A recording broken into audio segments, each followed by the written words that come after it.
Hey, what's up? Hello, my name's Alexis and welcome to today's video where we're going to be doing my January reading wrap-up, the first of 2026. If you are new here, again, hi, my name is Alexis. I film vlogs and bookish content, so if you're interested in that, make sure to subscribe. Really quick, I just want to bring up some of my reading goals for the year, which the first and main one is to read 55 books for the year, and the second is to read at least one physical book a month. But let's jump into this reading wrap-up. For the month of January, I finished 5 books and 2 of them were 5-star reads. Like, one of them is a 6-star read, so I'm excited to talk about it. The first book that I read in 2026 was actually The Poppy War by R.F. Kuang. I'm holding the physical copy, but I actually didn't physically read it. I listened to it, but I've just had this copy for so long, so I figured it'd be nice to actually hold the book because I usually listen to audiobooks. I ended up giving The Poppy War a 3 out of 5 stars. I did have it at a 4 out of 5, but then I started to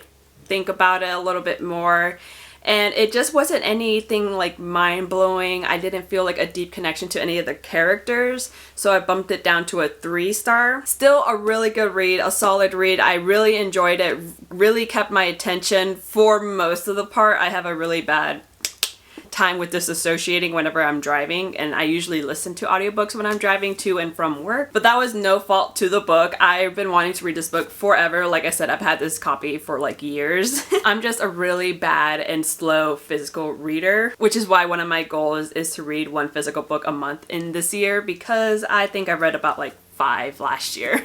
A little bit about this book. We follow our main character Rin, who is a war orphan, and she lived with a family in this southern, really poor country. And in the very beginning, Rin's foster mother basically tells her that she's going to be sold off to this man to become his wife so the family can bring in more money. And Rin is like, I do not want any part of that. I don't want to be a wife. I don't want to have kids. I don't want to live the life that her foster mother is living. So Rin decides to start studying like hardcore for this exam called the Kaiju, I believe it's called, which if she gets like the highest score in like her territory or region, then she would be accepted into Sinigard, which is a prestigious military school in like the capital. Which, spoiler alert, but not really spoiler alert because it's within the first few chapters. She does get the highest score and ends up going to this prestigious academy, and there she is met with a lot of scrutiny because a lot of the students that go there are like the children of like super high-ranking officials, generals, and people of that nature. So she's really looked down upon, and she just has to work harder to try to be one of the best people. And during her time in Sinigard, the third Poppy War actually breaks out, so her academy, her schooling life gets cut short and she's thrust into a ward. Like I said, super interesting book.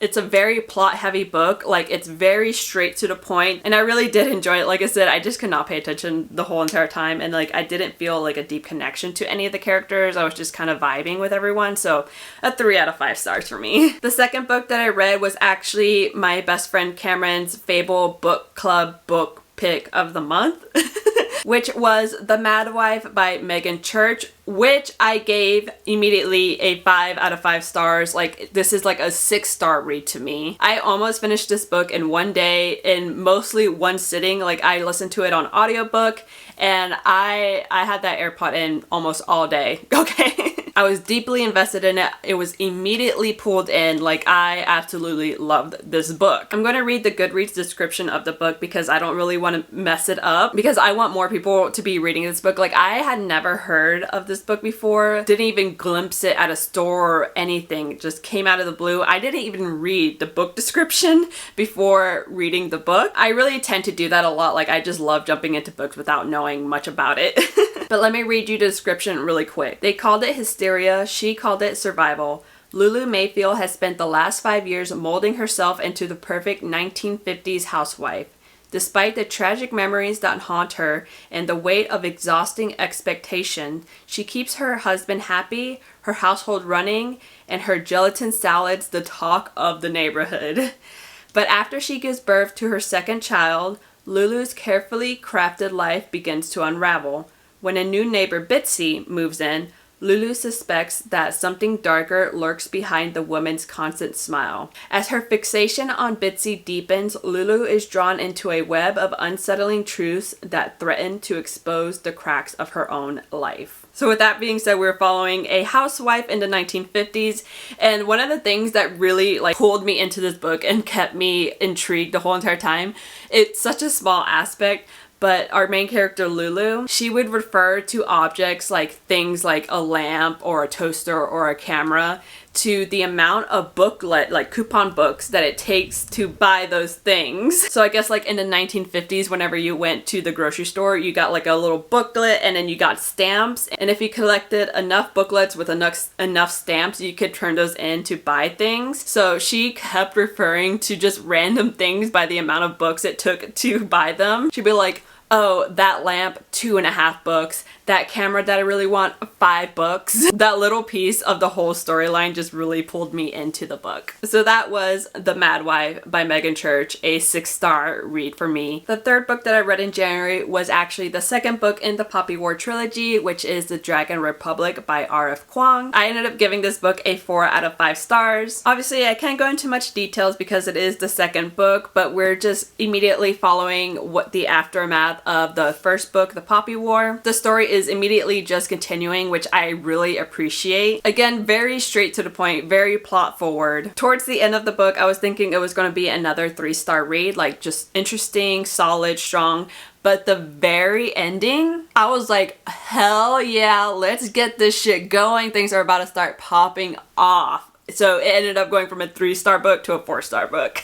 My fourth book of the month is actually another Fable Book Club book pick with some of my other friends, and they picked I Who Have Never Known Men by Jacqueline Hartman, and let me tell you, another 5-star read. Starting off the year with 2 5-star reads, absolutely loved it. Again, like I said with The Mad Wife, I had absolutely no clue what this book was about. I heard my friend Cameron like mention it in passing when we were at Barnes & Noble, and just by the title, I thought it was going to be more like memoir-y, nonfiction, like the author talking about like basically fuck men, like men ain't shit, things like that. But it's not that at all. I was completely taken by surprise and I thoroughly loved that for me. In I Who Have Never Known Men, we follow our narrator who lives in a cage inside of a bunker with 39 other women, so 40 women in total in this cage bunker situation. When the story starts, our narrator is like a middle to older teenager,